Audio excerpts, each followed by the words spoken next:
समुद्र की गहराइयों के बीच एक विशाल कार्गो जहाज समुद्र शक्ति पूरी रफ्तार से आगे बढ़ रहा था। सब कुछ सामान्य था। तभी अचानक एक जोरदार धमाका हुआ और इंजन बंद हो गया। जहाज बीच समुद्र में रुक गया। चारों तरफ अफरा तफरी मच गई। लोग डर के मारे रोने लगे। इंजीनियर पूरी कोशिश करते रहे, लेकिन घंटों बीत जाने के बाद भी कोई खराबी समझ नहीं आई। बड़े बड़े एक्सपर्ट बुलाए गए, मगर वे भी हार मान गए। तभी एक कोने में बैठा फटे कपड़ों वाला एक बूढ़ा भिखारी धीरे धीरे उठा और कैप्टन अर्जुन सिंह के पास जाकर बोला कि वह इंजन देख सकता है। लोग उस पर हंसने लगे। इंजीनियर उसका मजाक उड़ाने लगे, लेकिन मजबूरी में कैप्टन ने उसे मौका दे दिया। भिखारी धीरे धीरे इंजन रूम में गया। उसने मशीन को ध्यान से देखा, उसकी आवाज को सुना जैसे वह इंजन से बात कर रहा हो। फिर उसने अपनी जेब से एक छोटा सा हथौड़ा निकाला और एक खास जगह पर हल्की सी चोट मारी, और अगले ही पल बंद पड़ा इंजन जोरदार आवाज के साथ चालू हो गया। पूरे जहाज में खुशी की लहर दौड़ गई। सब लोग हैरान रह गए। कैप्टन ने उससे पूछा कि वह आखिर है कौन। तब उस भिखारी ने गहरी सांस लेकर बताया कि उसका नाम राघव है और वह कभी देश का सबसे बड़ा मरीन इंजीनियर था। यह सुनकर सभी चौंक गए। राघव ने अपनी कहानी सुनानी शुरू की कि कैसे वह बचपन से मशीनों का दीवाना था, कैसे उसने मेहनत करके देश के सबसे बड़े कॉलेज से पढ़ाई की और एक सफल इंजीनियर बना। उसकी जिंदगी में उसकी पत्नी मीरा और उसका छोटा बेटा आरव उसकी सबसे बड़ी खुशी थे।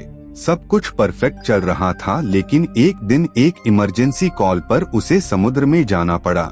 उसने अपने परिवार से जल्दी लौटने का वादा किया, लेकिन उसी दौरान उसके शहर में भूकंप आ गया और एक फोन कॉल ने उसकी पूरी दुनिया खत्म कर दी। उसे बताया गया कि उसकी पत्नी और बेटा अब इस दुनिया में नहीं रहे। उस पल के बाद राघव अंदर से टूट गया। उसने सब कुछ छोड़ दिया और दुनिया से दूर हो गया। धीरे धीरे वह सड़कों पर भटकता हुआ एक भिखारी बन गया, लेकिन उसका ज्ञान कभी खत्म नहीं हुआ और आज उसी ज्ञान ने जहाज को बचा लिया। यह सुनकर सबकी आंखें नम हो गईं। इंजीनियरों ने उससे माफी मांगी। कैप्टन ने उसे इनाम देने के लिए पैसे आगे बढ़ाए, लेकिन राघव ने कहा कि मेहनत की असली कीमत पैसे नहीं होते और जो उसने खोया है उसकी भरपाई कोई नहीं कर सकता।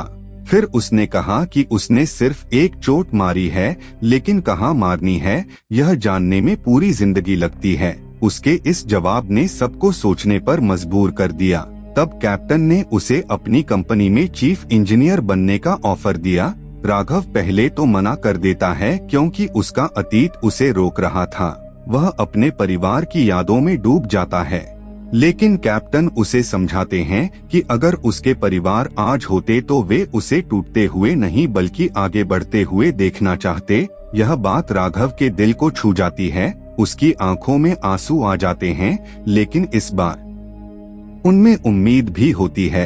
वह फैसला करता है कि अब वह अपने लिए नहीं बल्कि अपने परिवार की याद में जिएगा। कुछ महीनों बाद वही राघव फिर से एक इंजीनियर के रूप में जहाज पर खड़ा होता है, लेकिन इस बार उसके अंदर घमंड नहीं बल्कि अनुभव और विनम्रता होती है। और जब एक नया इंजीनियर उससे पूछता है कि वह इतना साधारण क्यों रहता है, तो राघव मुस्कुराकर कहता है कि इंसान की असली पहचान उसके कपड़ों या पैसों से नहीं बल्कि उसके ज्ञान और दिल से होती है। और यही इस कहानी का सबसे बड़ा सच है कि जिंदगी चाहे जितनी भी कठिन हो जाए, असली ताकत फिर से उठकर आगे बढ़ने में होती है। और किसी को उसकी हालत से कभी नहीं आंकना चाहिए, क्योंकि हर इंसान के पीछे एक कहानी छुपी होती है। वीडियो पसंद आए तो लाइक करें, शेयर करें और सब्सक्राइब जरूर करें।